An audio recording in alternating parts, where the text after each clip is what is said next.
John Muir. Focus question. What impact did John Muir have on nature in the United States? A passion for nature. Long ago, when settlers began colonizing what is now the western United States, many spoke about conquering nature. While indigenous peoples in the area had managed and protected the land for thousands of years, the settlers wanted to clear the land and use it for their own needs. John Muir was one of the few settlers who wanted to protect nature. He wanted to set land aside for national parks. Muir was a gifted writer and speaker. He used this skill to inspire others to care about conservation. Early life. John Muir was born on April 21, 1838, in Scotland. John was the oldest son in a family with 8 children. When John was 11, the family moved to Wisconsin in the United States so his father could start a farm. John's father was very strict and forced his children to work long hours doing farm labor. He allowed them only one small meal a day. The children's health suffered as a result. John did not attend school during those years, but he loved to learn. He woke up early to have time to read. John rose at 1 a.m. each morning. He studied many different subjects on his own. If he had any free time during the day, he explored the woods and fields around the family farm. During John's teen years, he spent part of his early morning time working on inventions. One of his inventions, a special alarm clock, pushed him out of bed at a set time. Freedom and connecting to nature. As a young adult, Muir was restless to follow his passions. When he was 22, he showed his invention at a state fair in Madison. The inventors, especially Muir's alarm clock, were a huge hit. A judge awarded him a cash prize that gave him some independence for the first time. Instead of going home, he stayed in Madison. He started college that fall. Muir studied mainly math and science, including the science of plants. In 1863, he left Madison to attend that he called the University of the Wilderness. Muir traveled on foot around parts of Canada and the Midwest. He took odd jobs to pay his way. In 1866, Muir took a job as a mechanic. The next year, a work accident briefly blinded him. Though he feared he would lose his sight for good, it returned a month later. Muir suddenly realized he wasn't doing what he loved most. He left his job to spend the rest of his life in nature. Muir took off on September 1st, 1867, hiking about 1,000 miles, 1,609 kilometers to Florida. He reached the coast in just over 7 weeks. The next March, he went to San Francisco. When he arrived, he asked someone to show him the closest way out of town. When the man asked where he wanted to go, Muir replied, "To any place that is wild." The High Sierra, a Sierra. Traveling on foot, Muir headed for California's Sierra Nevada. The beauty of the area amazed him. Muir's first trip was short, but he went back the following year.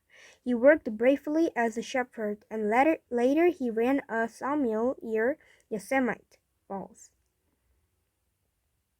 Muir spent his free time exploring the land. He drew inspiration from the writings to Ralph Waldo Emerson, who often wrote about connecting with nature. In the early 1870s, Muir started that the movement of glaciers had shaped Yosemite Valley. Muir's fascination with glaciers led him deep into the mountains to look for evidence. In October of 1871, he published an article about glaciers. His idea was later proved. People were beginning to pay attention to Muir. Other people who studied and loved nature traveled to his cabin in Yosemite to meet him, including Emerson in 1871. Do you know? The area settlers called Yosemite already had a name. Ahwahnee Valley, which means gaping mouth-like place, is the homeland of a number of indigenous tribes, including the Awanachis, Miwok, and Paiute people, a band of militia who violently removed many indigenous peoples gave the area the name Yosemite. Nature writer and activist.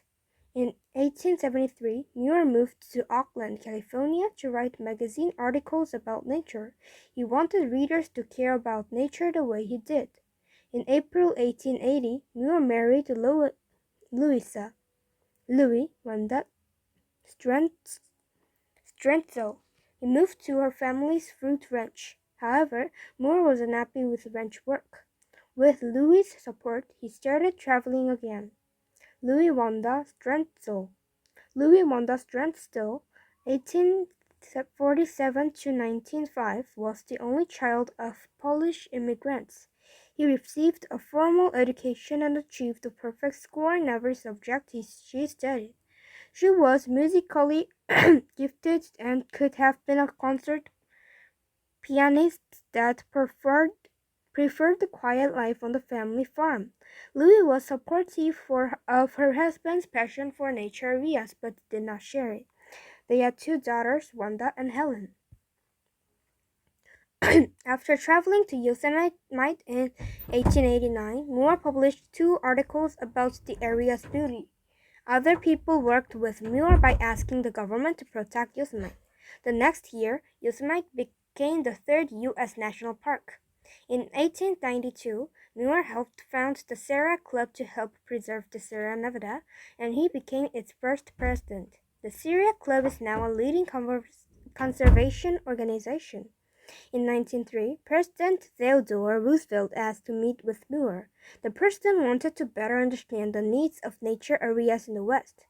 Honored, Muir took him on a camping trip into Yosemite. During the trip, Muir asked the president to set aside natural lands as parks. As a result of that trip, more areas of Yosemite became part of the national park. Roosevelt also set aside many other natural spaces for preservation. In his later years, Muir spent more time writing about his travels. He also led a 12-year fight to protect a valley in Yosemite from being flooded by a dam. Despite efforts to stop the project, including the letter Moore wrote to government members, it was approved in 1913. The fight raised awareness about the protection of natural lands. It also helped land to the creation of the National Park Service (NPS) in 1916. The NPS set up stronger management for all U.S. national parks. John Muir died on December 24, 1914. Although he did not live to see the creation of the National Park Service, his efforts helped make it a reality. Do you know? The word wilderness implies that a natural space is uncared for and uninhabited. Yet many of the spaces that Moore referred to as wilderness had been inhabited and protected by indigenous peoples for a long time. Moore didn't always understand the ways indigenous peoples care for the land. For example, indigenous peoples had been using controlled burns or planned fires to keep the land healthy for thousands of years. Moore thought the only way to protect the land was to prevent all fires, but scientists today know that controlled burns keep the land healthy. The Sierra Club today. John Muir cared deeply about protecting natural spaces. His support led to the creation of national parks, which continue to preserve beautiful lands for future generations. Today, the Sierra Club focuses on a wide range of environmental issues throughout the United States. The group also works with indigenous peoples to protect the land and animals, making sure that places we love to visit stay safe and healthy for years to come.